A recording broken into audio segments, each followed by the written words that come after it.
உலக மக்கள் எல்லோருக்கும் வணக்கம். குரு ஜோதிடம் வாயிலாக நான் உங்கள் ஜி கோபால் பேசுகிறேன். இன்னைக்கு நான் பேசும் தலைப்பு என்னவென்றால் சனி பகவானுடைய வக்கர பெயர்ச்சி. இதை பத்தி தான் நாம் பார்க்க போறோம். இந்த சனி பகவான் ஆப்பட்டது இப்போ கும்ப ராசியில் இருக்கிறாங்க. கும்ப ராசியில் இருக்கக்கூடிய சனி பகவான் ஜூன் மாதம் 29ஆம் தேதி 11:28 வக்கர பெயர்ச்சி அடைஞ்சு, அதாவது 11:28 PM அந்த சனி பகவான் ஆப்பட்டது நவம்பர் மாதம் 15ஆம் தேதி 6:50 அதனுடைய வக்கர பெயர்ச்சி காலகட்டங்கள். இந்த வக்கர பெயர்ச்சி ஆகப்பட்டது கடக ராசிக்காரங்களுக்கு எப்படி இருக்கும்? நல்லதை செய்யலாமா? அவர்களுக்கு நல்ல காலம் பிறக்குமா? அவர்கள் தொழில் ஆரம்பிக்கலாமா? திருமணங்கள் செய்யலாமா? குழந்தை பேரு கிடைக்குமா? அவங்க இருக்கக்கூடிய அந்த இக்கட்டான சூழ்நிலையில இருந்து வெளியில வருவாங்களா? அதை பத்தி தான் இப்ப பார்க்க போறோம். சனி பகவானின் வக்கர பெயர்ச்சி.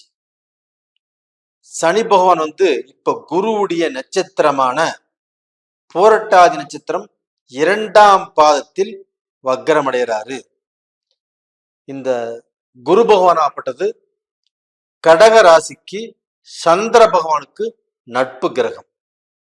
அப்போ அந்த வக்கர கதியில பூரட்டாதி நட்சத்திரத்தில் சனி பகவான் இயங்குவதால் கடக ராசிக்காரங்களுக்கு ஒரு யோகம். அது போக சனி பகவான் வக்கரமாவதால் இது நாள் வரைக்கும் சனி அஷ்டமஸ்தானத்தில் இருந்து கடக ராசிக்காரர்களின் வாழ்க்கையவே புரட்டி போட்டு கொண்டு இருந்த அந்த சனி பகவான் இப்பொழுது வக்கரம் ஆவது கடக ராசிக்காரர்களுக்கு ஒரு அற்புதமான பலன், ஒரு ஆனந்தமான பலன். அவங்க ஒரு ஜெயில இருந்து ரிலீஸ் ஆகிற மாதிரி உண்மையால அதுதான்.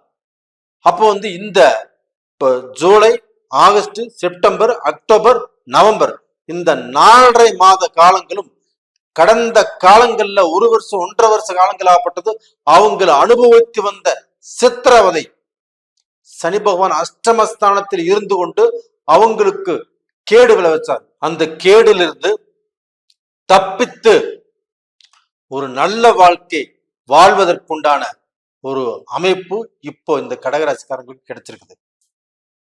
அப்ப இந்த பீரியட்ல நீங்கள் எதை வேண்டுமானாலும் செய்யலாம். உங்க பிசினஸ்ல இன்வெஸ்ட் பண்ணணுமா இன்வெஸ்ட் பண்ணலாம். நீங்க வியாபாரத்தை தொடங்கணுமா தாராளமாக தொடங்கலாம்.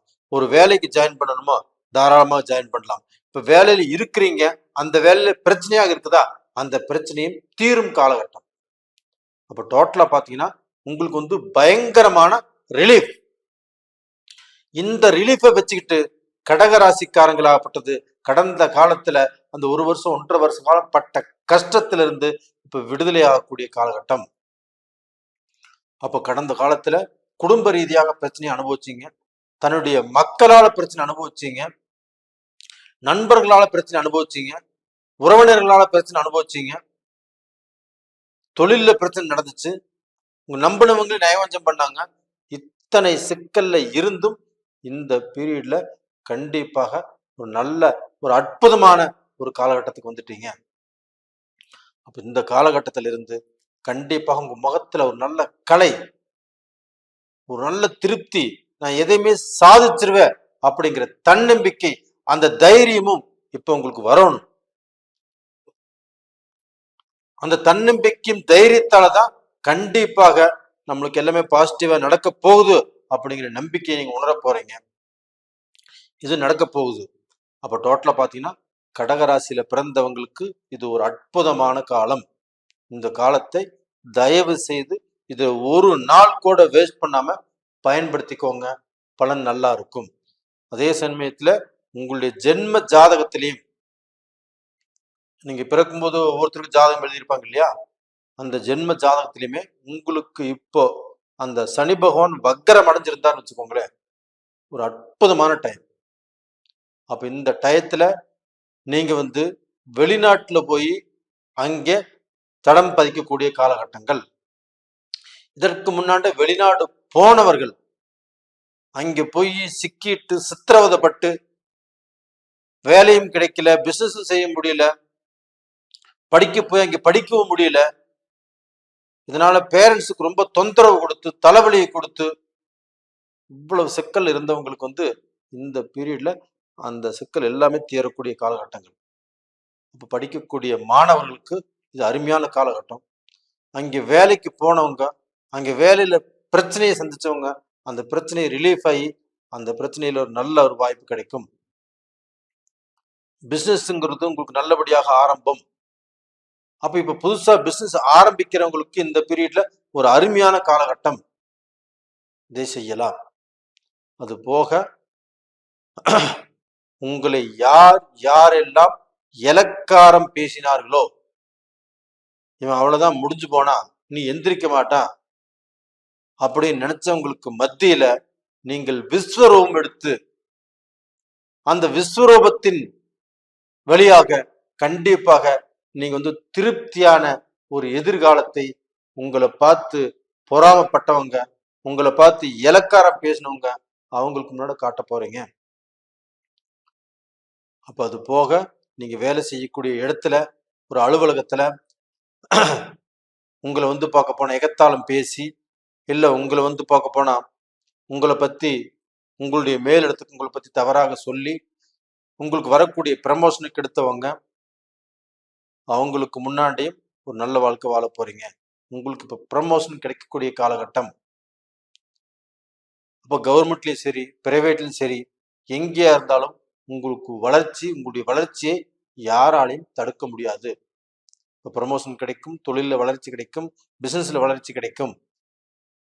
இது அற்புதமாக நடக்கும். அப்போ உங்களை பார்த்து எகத்தாளம் பேசின உங்களுக்கு முன்னாண்ட உங்களுடைய நட்பு பிரிஞ்சு போச்சு, உங்களுடைய சக உறவினர்கள் பிரச்சனையானாங்க. இப்போ அவங்க எல்லாமே உங்களுக்கு உங்களை எதிர்பார்த்து உங்களை பாராட்டி உங்களோட சேரக்கூடிய தருணம். அப்போ உங்களை பார்க்க போனா அவங்க நல்லபடியாக உணர்ந்து, இவரை நம்ம தப்பா பேசிட்டோம், நம்ம பேசியிருக்க கூடாது அப்படின்னு நினைச்சு உங்களை அணுகக்கூடிய காலகட்டங்கள்.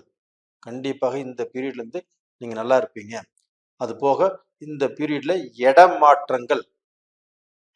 இப்ப வேலையில் இருக்கிறீங்க, உங்களுக்கு கணவன் மனைவியும் ஆளுக்கும் பிரிஞ்சிருக்கிறீங்க, நீங்க ரெண்டும் ஒன்று சேர்ந்து ஒரு இடத்துல இருக்கணும். அதற்குண்டான மாற்றங்களை நீங்க இப்பொழுது பண்ணிக்கலாம். அதுபோக ஒரு பிசினஸ்ல இடமாற்றம் பண்ணணும், ஒரு வீடு மாற்றணும், இது மாதிரி விஷயத்தை தாராளமாக செய்யலாம்.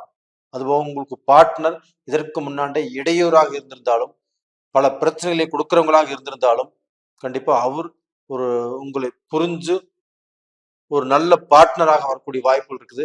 இல்லை அந்த பார்ட்னரையே வேண்டாம், கட் பண்ணி விடலானாலும் கட் பண்ணி விட்டுடலாம். இது மாதிரி இருக்குது. அதே சமயத்துல படிக்கக்கூடிய மாணவர்களுக்கு கடந்த காலத்துல ஹரியர்ஸ் வச்சிருந்தீங்க, நல்லா படிக்கணும்னு நினைச்சு படிக்க முடியல, நல்ல மார்க் வாங்க முடியல, ஃபெயில் ஆனீங்க. இப்போ அவங்க எல்லாத்துக்குமே மீண்டும் ஒரு மறுஜென்மம் பிறந்த மாதிரி தான் இந்த பீரியடு. அப்போ இந்த பீரியட்ல உங்களுக்கு பார்க்க போன நல்ல கல்விங்கிறது கண்டிப்பாக கிடைக்கும். இந்த பீரியட்ல கவர்மெண்ட் சம்பந்தப்பட்ட எக்ஸாம் எழுதுறவங்க, டிஎன்பிசி எக்ஸாம் எழுதுறவங்க, அவங்க எல்லாத்துக்குமே ஒரு நல்ல ஒரு வழி பிறக்கும். அதில் கண்டிப்பாக பாஸ் ஆவீங்க, சக்சஸ் பண்ணுவீங்க. இந்த பீரியட்ல நீங்க ஜாக்கிரதையாக இருக்க வேண்டியது என்னன்னா, மீண்டும் ஒரு நட்பு சேரும் போதோ இல்லை ஒரு உறவுகளும் கூட சேரும் போதோ அதுல ஜாக்கிரதையாக இருங்க. யாருகிட்டையுமே எந்த விஷயத்தையுமே சொல்லாதீங்க, கொஞ்சம் ரகசியமாக இருங்க. அது போக யாரையும் முழுசா நம்பிடாதீங்க. அப்ப நீங்க உண்டு, உங்க வேலை உண்டு, நீங்க உண்டு, உங்க தொழில் உண்டு, நீங்க உண்டு, உங்க குடும்பம் உண்டு. உங்க குடும்பத்துல பார்க்க போனா இன்னைக்கு பகையானவங்க மறுபடியும் திருப்பி சேர்றாங்க அப்படிங்கிற சந்தோஷத்துல அவங்ககிட்ட எதையுமே வளராதீங்க. அப்ப அடுத்தவர்களால உங்களுக்கு மீண்டும் பிரச்சனைகள் வரக்கூடிய வாய்ப்புகள் இருக்குது. கொஞ்சம் பார்த்து ஜாக்கிரதையாக நடந்துக்கோங்க.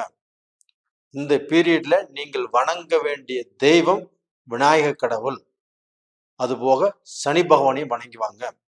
கண்டிப்பாக உங்களுக்கு இருக்கக்கூடிய பிரச்சனைகள், கஷ்டத்திலிருந்து விமோச்சனம் கிடைக்கும். இந்த பீரியட்ல தாய் சம்பந்தப்பட்ட அந்த பிரச்சனைகள்லாம் கொஞ்சம் உருவாகும். அவங்களுக்கு மருத்துவ செலவுகள் வரும், அது தீரும். அப்போ அவங்களையும் கொஞ்சம் நல்லா பார்த்துக்கோங்க. உங்களுக்குமே அந்த மருத்துவ ரீதியாக இருந்த பிரச்சனைகள் ஆப்பட்டது தீர்ந்து ஒரு நல்ல நிலைமைக்கு வரக்கூடிய வாய்ப்புகள் இருக்குது. இப்போ நேயர்களே, இந்த பதிவு பிடிச்சிருக்குன்னு நினைக்கிறேன். பிடிச்சிருந்தா லைக் பண்ணுங்க, சப்ஸ்கிரைப் பண்ணுங்க, ஆல் அப்படிங்கிற பெல் பட்டனை ப்ரெஸ் பண்ணிக்கோங்க. உங்களிடமிருந்து விடைபெறுவது உங்களின் ஜி கோபால். நன்றி, வணக்கம்.